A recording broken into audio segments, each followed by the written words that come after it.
क्या आपको भी बताया गया है कि आपकी जिंदगी में किसी भाव संबंधित व्यय होने वाला है?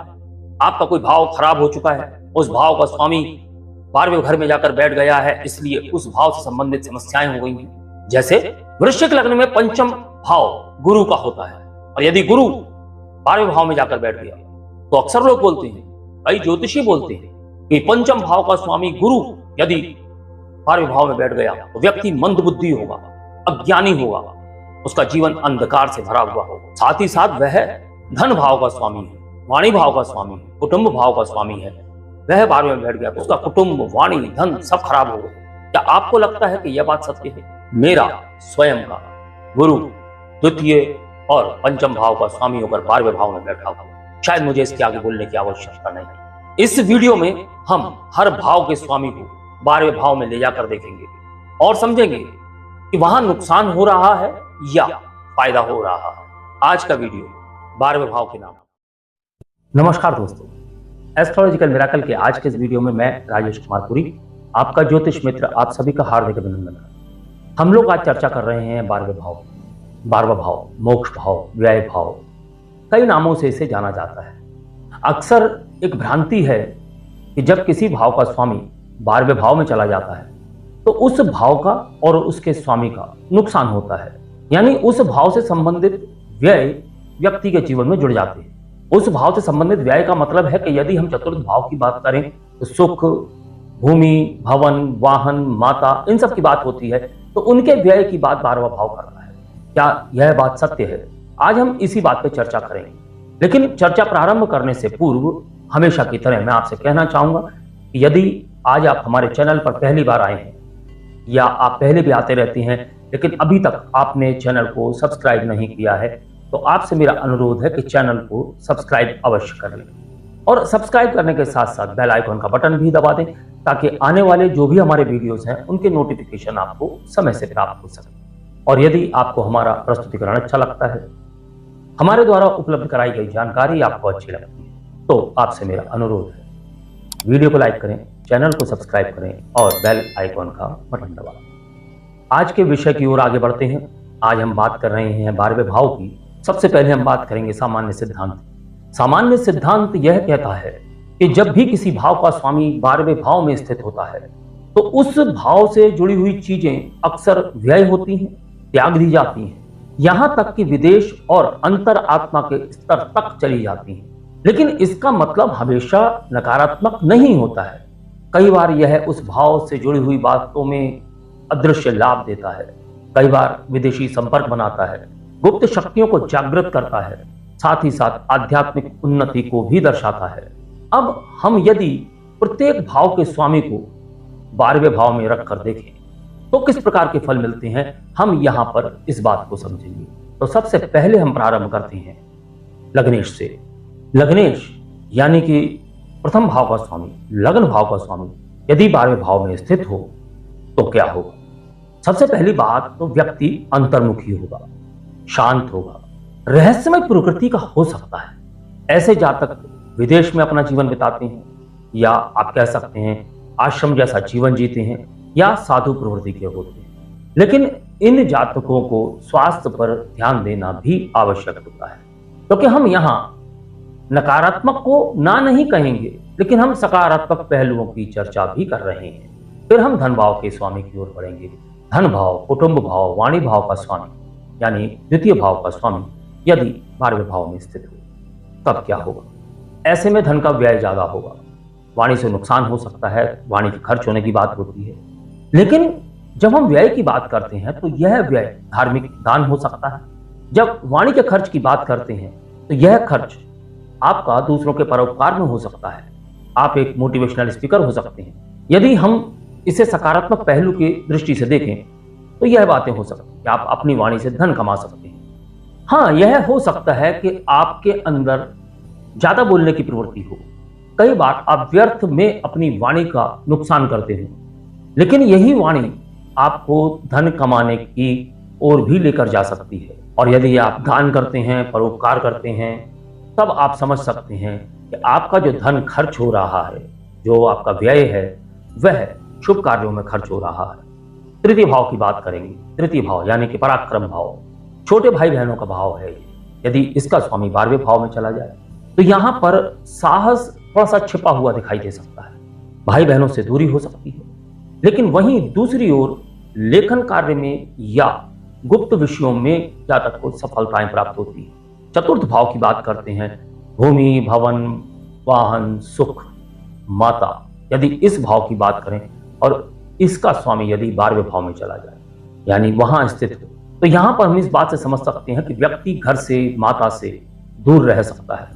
तो यहां से हम इस बात को भी समझते हैं कि जातक विदेश में जाकर बसता है, तो ऐसी स्थितियों में अपने जन्म स्थान से, अपनी भूमि से व्यक्ति दूर हो जाता है, मातृत्व सुख में कमी हो सकती है। लेकिन यहां पर इस भाव का यह त्रिकोण भी है, यानी चतुर्थ भाव का त्रित्रिकोण 12वां भाव है और हम इसे मोक्ष त्रिकोण भी कहते हैं। तो यहां पर इस भाव के स्वामी का 12वें भाव में जाना एक तरीके से अच्छा ही होता है।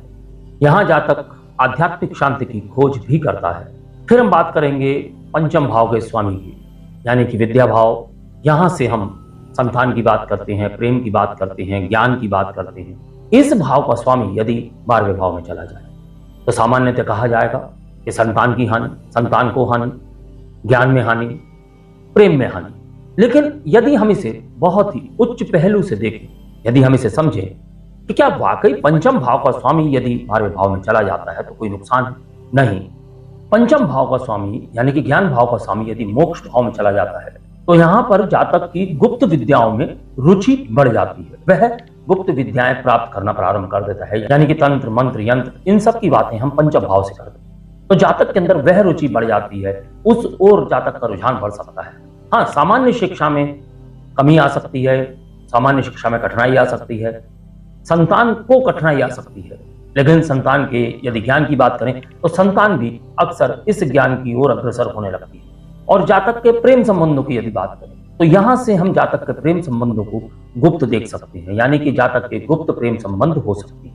अब हम बात करेंगे छठवें भाव की। छठवां भाव यानी कि जहां से हम रोग, ऋण, शत्रु की बात करते हैं, कोर्ट कचहरी की बात करते हैं, मतभेद की बात करते हैं। यदि इसका स्वामी 12वें भाव में चला जाए तो क्या दिक्कत है?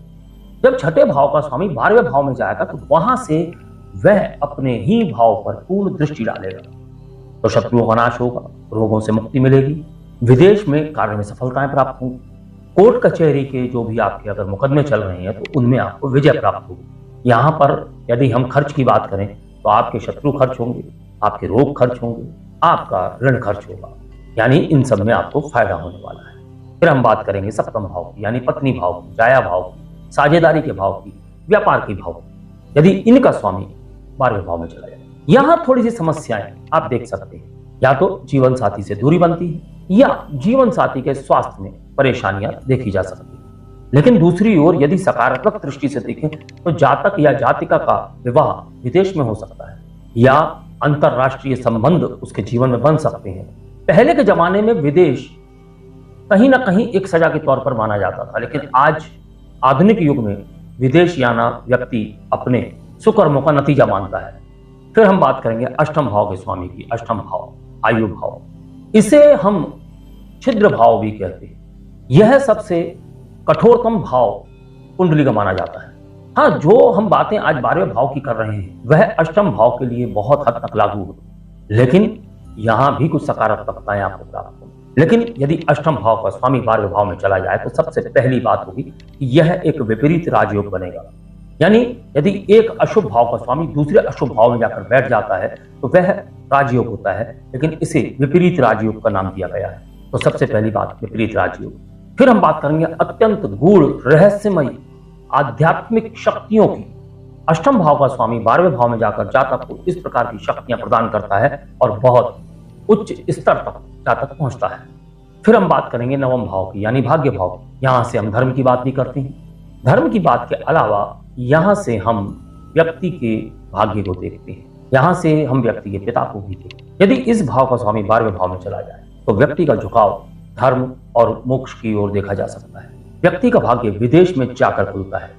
यहाँ गुरु से दूरी भी संभव है या गुरु से दिव्य संपर्क की बात भी हम समझ सकते हैं। फिर हम बात करेंगे कर्म भाव की, यानी कि दशम भाव की। यदि दशम भाव का स्वामी 12वें भाव में जाकर बैठ जाए तो यहाँ पर हम जातक के कर्म, नौकरी या व्यवसाय को विदेश से जोड़कर देख सकते हैं। साथ ही साथ 12वें भाव से हम वायु की बात भी करते हैं। तो जातक एविएशन जैसे किसी कार्य में जुड़ सकता है, टूरिज्म में जुड़ सकता है, वहां से उसे फायदा ही होने वाला है। यहाँ कर्म की हानि नहीं हो रही, बल्कि कर्म की दिशा बदलती है। फिर हम बात करेंगे 11वें भाव की, यानी लाभ भाव की। यहाँ से इच्छाओं की बात भी करते हैं, यहाँ से काम वासना की बात भी करते हैं। कुल मिलाकर काम इच्छाओं की बात भी यहाँ से हो सकती है। यदि इसका स्वामी 12वें भाव में चला जाए तो जातक के जीवन में आय की कमी हो सकती है, लेकिन संतोष बहुत अधिक रहेगा। जातक के जीवन में उसकी इच्छाएं कहीं ना कहीं तिरोहित होती चली जाएंगी। इच्छाएं धीरे धीरे वह स्वयं समाप्त करता चला जाएगा और गुप्त स्रोतों से आय उसकी बननी प्रारंभ हो जाएगी। गुप्त स्रोतों से मतलब केवल और केवल रिश्वत या टेबल के नीचे की कमाई से नहीं, बल्कि जातक को विभिन्न स्रोतों से पैसा आना प्रारंभ हो जाता है। अब हम बात करेंगे यदि व्यय भाव का स्वामी व्यय भाव में ही, तो चूंकि यहाँ स्वग्रही होगा तो हम उस भाव के मजबूत होने की बात समझ सकते हैं। क्योंकि सूत्र के अनुसार यदि किसी भाव का स्वामी उसी भाव में हो तो वह भाव मजबूत हो जाता है और बहुत गहरे फल देने लगता है। तो जातक अत्यंत गहरी आत्मा वाला हो, जातक त्यागी हो सकता है, उसके अंदर आत्म साक्षात्कार की प्रवृत्ति हो सकती है। ऐसे जातक की विदेश यात्रा अधिक हो सकती है, उसके खर्च अधिक हो सकती है। अब हम यहाँ समझेंगे कि यदि कोई विशेष ग्रह 12वें भाव में, विशेष ग्रह कौन से होते हैं, तो सबसे पहले हम समझते हैं यदि योग कारक ग्रह, किसी भी कुंडली का योग कारक ग्रह जो कि उसके एक त्रिकोण और एक केंद्र का स्वामी है, यदि वह 12वें भाव में, तो यह कुछ ही लग्नों में देखा जाता है कि कोई भी ग्रह केंद्र और त्रिकोण दोनों का स्वामी हो। यहां पर हम उदाहरण लेंगे तुला लग्न का। तुला लग्न में शनि चतुर्थ और पंचम भाव का स्वामी होकर योग कारक बनता है। यदि वह 12वें भाव में स्थित हो तो व्यक्ति को विदेश से लाभ प्राप्त होता है, व्यक्ति को गुप्त सहायता प्राप्त होती है, परमार्थ के कार्यों में व्यक्ति को नाम मिलता है, यानी व्यक्ति प्रसिद्ध होता है। कई बार ऐसे जातकों के जीवन में ध्यान केंद्र चलाना, किसी शोध संस्थान को चलाना, हॉस्पिटल चलाना, इस प्रकार के कार्य देखे जा सकते हैं। अब हम समझेंगे कि यदि कोई ग्रह 12वें भाव में स्वराशिस्थ हो या उच्च का हो तो वह किस प्रकार के फल दे सकता है। यदि कोई ग्रह 12वें भाव में स्वयं की राशि में बैठा हुआ हो या अपनी उच्च राशि में बैठा हुआ हो तो यह उस ग्रह की छुपी हुई शक्तियों को जागृत करता है। उदाहरण के तौर पर गुरु यदि 12वें भाव में उच्च का हो यानी कर्क राशि में बैठा हुआ हो तो जातक के अंदर जबरदस्त आध्यात्मिक झुकाव होगा। जातक को महान गुरु की प्राप्ति हो सकती है। जातक विदेश में शिक्षा या ज्ञान के प्रसार के लिए जा सकता है या शिक्षा और ज्ञान के लिए जातक विदेश के साथ जुड़ सकता है। अगर शुक्र स्वराशिस्थ हो यानी कि यदि 12वें भाव में वृषभ या तुला राशि है और शुक्र वहां पर विराजमान है तो जातक के अंदर विलासिता देखी जा सकती है, विदेश से जुड़ना देखा जा सकता है। और ऐसे जातक सुंदरता से जुड़े हुए जो कार्य क्षेत्र होते हैं उनके अंदर देखे जा सकते हैं। फैशन, कला, डिजाइनिंग, फिल्म, होटलिंग, इस प्रकार के क्षेत्रों में जातकों को देखा जा सकता है। शनि यदि उच्च का वहां बैठा हो, तुला राशि में बैठा हो तो जातक के जीवन में विदेश में धीरे धीरे उन्नति होती है। साधना या सेवा जैसे क्षेत्रों में जातक को प्रतिष्ठा प्राप्त होती है। जब किसी जातक के किसी भाव का स्वामी या विशेष ग्रह 12वें भाव के साथ जुड़ता है या 12वें भाव में जाकर स्थित होता है तो उसके फल सांसारिक दृष्टि से कमजोर हो सकते हैं, लेकिन आध्यात्मिकता या गूढ़ दृष्टि से वह बहुत शक्तिशाली हो सकती है। लेकिन यहां सिर्फ और सिर्फ नकारात्मकता को ना देखें। किसी भी परिणाम पर पहुंचने से पहले ग्रह को देखना है, यानी कि वह किस भाव का स्वामी, वहां बैठकर वह किन अन्य ग्रहों के साथ युति या दृष्टि संबंध बना रहा है। 12वें भाव में कौन सी राशि है, उस राशि के स्वामी के साथ में वह किस प्रकार के संबंध बना रहा है। नैसर्गिक रूप से यदि वह शत्रु है लेकिन तात्कालिक रूप से मित्रता बन रही है और वह सम हो जाते हैं या अति मित्र हो जाते हैं तो ऐसी परिस्थितियों में आपको उस भाव से संबंधित, जिस भाव का स्वामी 12वें भाव में गया है उस भाव से संबंधित, उस ग्रह से संबंधित आपको सकारात्मक बातों के बारे में ही सोचना चाहिए। हाँ, यदि वहां पर बैठकर वह अति शत्रु वाली स्थिति बना रहा है, उस पर कोई शुभ दृष्टि नहीं पड़ रही है, अशुभ दृष्टियां पड़ रही हैं, तब उन परिस्थितियों में आप नकारात्मक फलों की बात कर सकते हैं, लेकिन फिर भी सकारात्मक फल तो वहां प्राप्त होने ही होने हैं। इस स्थिति में व्यक्ति को या जातक को अधिक लाभ हो सकता है, वह अधिक लाभ प्राप्त कर सकता है यदि वह अपने आंतरिक विकास की ओर ध्यान दे, सेवा कार्यों को करे, परोपकार करे और ध्यान की ओर उसका झुकाव। तो यह थी हमारी चर्चा सभी भावों के स्वामियों को 12वें भाव में रखकर सकारात्मकता को देखने की।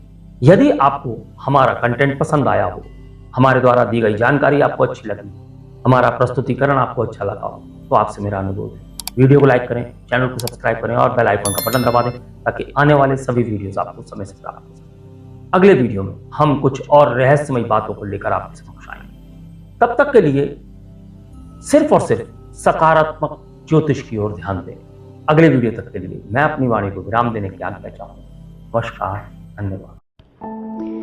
शुभं कुरु त्वं कल्याणं।